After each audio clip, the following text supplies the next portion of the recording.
Qu'est-ce que l'islam chiite?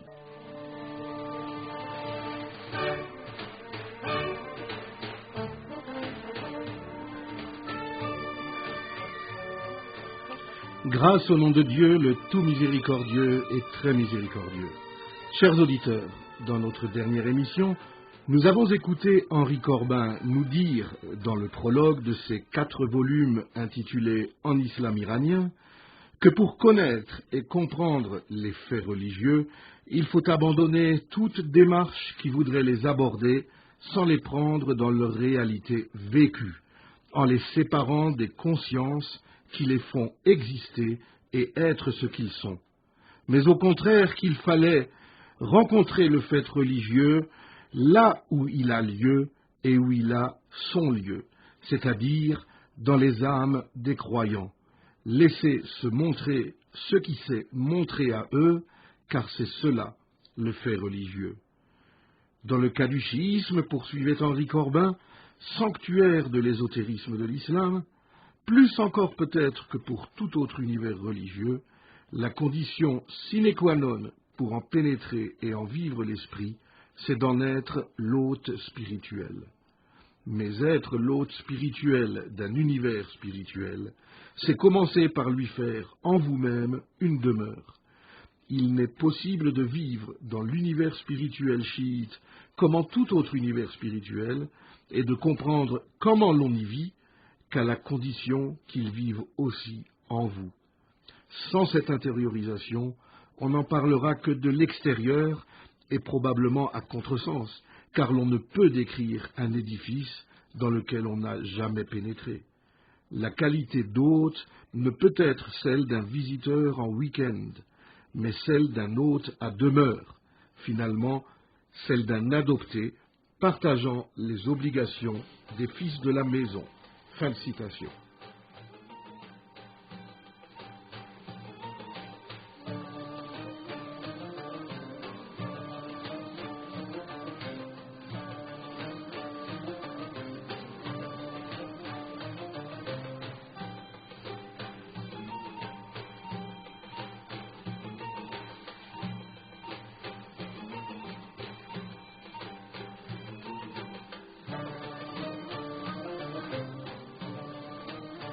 Après cette longue introduction en plusieurs émissions, il est temps d'entrer dans le vif de notre propos, qui est, rappelons-le, de présenter de la manière la plus compréhensible possible pour un auditeur qui n'est pas chiite, la conception que les chiites eux-mêmes ont de leur religion et de son histoire, et la manière dont ils vivent leur religion au quotidien, tant dans leur pratique cultuelle que dans leur vie sociale. Le premier point sur lequel il convient d'insister dès l'abord est celui qui justifie notre titre. Pourquoi parler d'islam chiite plutôt que de chiisme, comme il est habituel de le faire? Tout simplement pour insister sur le fait que, pour un chiite, le chiisme n'est rien d'autre ni de plus que l'islam lui-même. Jamais des chiites parlant entre eux ne diront que le chiisme dit ceci ou cela, ou le chiisme prescrit ceci ou cela. Ils diront tout simplement que l'islam dit ceci ou cela, ou que l'islam prescrit ceci ou cela. Pour un chiite, comme pour un sunnite d'ailleurs, la seule et unique référence est l'islam, et il ne se considère lui-même comme rien d'autre que comme musulman.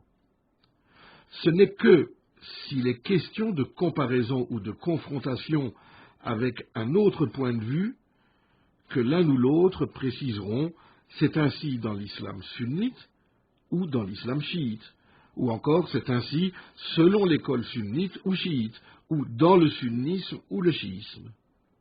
Autrement dit, pour un chiite comme pour un sunnite, il n'existe pas plusieurs islams ou plusieurs branches de l'islam, mais un seul et unique islam, qui est bien entendu le leur, l'autre étant, pour les plus ouverts d'entre eux, une compréhension tronquée ou inférieure de l'islam, et pour les moins tolérants, une déviation hérétique de l'islam.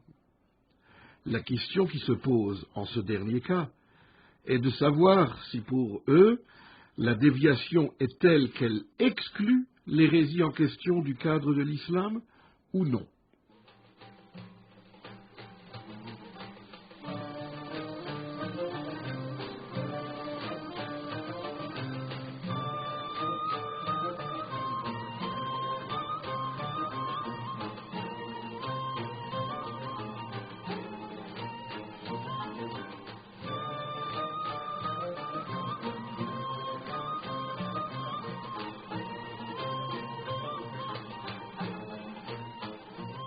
Pour l'immense majorité des savants religieux sunnites au cours de l'histoire et jusqu'à nos jours, le chiisme est divisé en chiisme modéré et chiisme exagérateur. Le premier ne sortant pas du cadre de l'islam, tandis que le second s'en écarte par des exagérations telles que considérer les imams comme Dieu ou comme incarnation de Dieu, ou encore considérer que les fidèles des imams sont dispensés de mettre en pratique la sharia, la loi révélée. Est généralement classée parmi les formes modérées de chiisme celle qu'il nomme le chiisme duodécimain, c'est-à-dire reconnaissant 12 imams, également nommé imamisme, qui est la forme la plus répandue du chiisme, celle dont il est aujourd'hui question lorsqu'on parle sans plus de précision des chiites d'Iran, d'Irak, du Liban, de la péninsule arabique ou du sous-continent indo-pakistanais.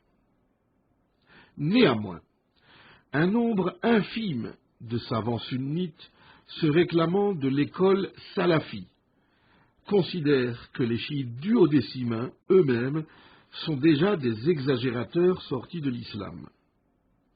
Et un nombre encore plus infime de salafis considèrent qu'il est de ce fait louable, voire obligatoire, de tuer non certes pas tous ces hérétiques, mais à tout le moins ceux qui propagent cette hérésie.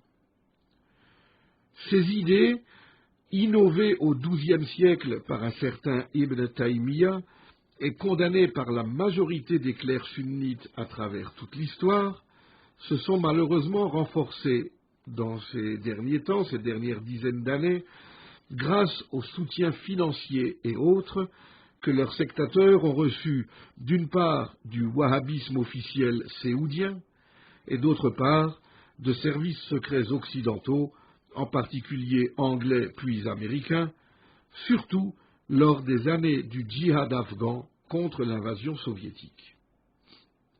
De jeunes musulmans sunnites sincères et motivés, qui avaient rejoint l'Afghanistan pour participer à ce djihad, y ont été mentalement déformés, en même temps que militairement formés, par les hommes des services secrets américains et autres, et par leurs sous-traitants musulmans regroupés autour de la figure charismatique de Ben Laden. C'est par le biais de ces jeunes, retournés dans leur pays d'origine après la fin du djihad afghan, que ces idées extrémistes et meurtrières ont été diffusées dans le monde musulman tout entier. Ce sont ces idées qui animent maintenant les mouvements dits takfiri, qui se sont tristement illustrés par leurs massacres de chiites perpétrés au Pakistan, tout en Irak.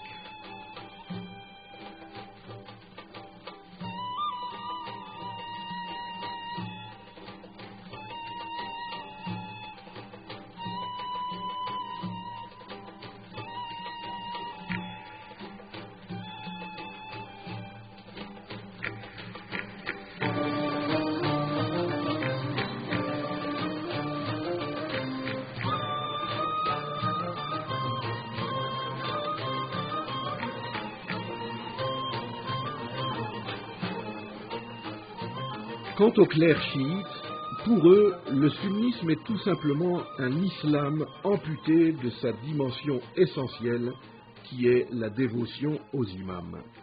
Autrement dit, pour un chiite, le sunnisme est un islam sans âme, mais un islam sans âme reste l'islam tout de même. Le sunnite est donc pour eux pleinement et entièrement musulman, avec tout ce que cela implique, comme par exemple la licéité du mariage et de l'héritage réciproque. Mais le sunnite ne pourra pas être considéré comme pleinement fidèle, c'est-à-dire comme pleinement homme de foi ou femme de foi, tout simplement parce qu'il n'a pas foi aux imams. Les chiites désignent d'ailleurs généralement les sunnites par le terme de amma, qui veut dire le commun. Les sunnites sont ainsi considérés comme le commun des musulmans, tandis que les chiites en sont la khassa, l'élite. Sont cependant à distinguer des sunnites ceux qui font preuve d'animosité envers les imams ou envers leurs fidèles, c'est-à-dire les chiites.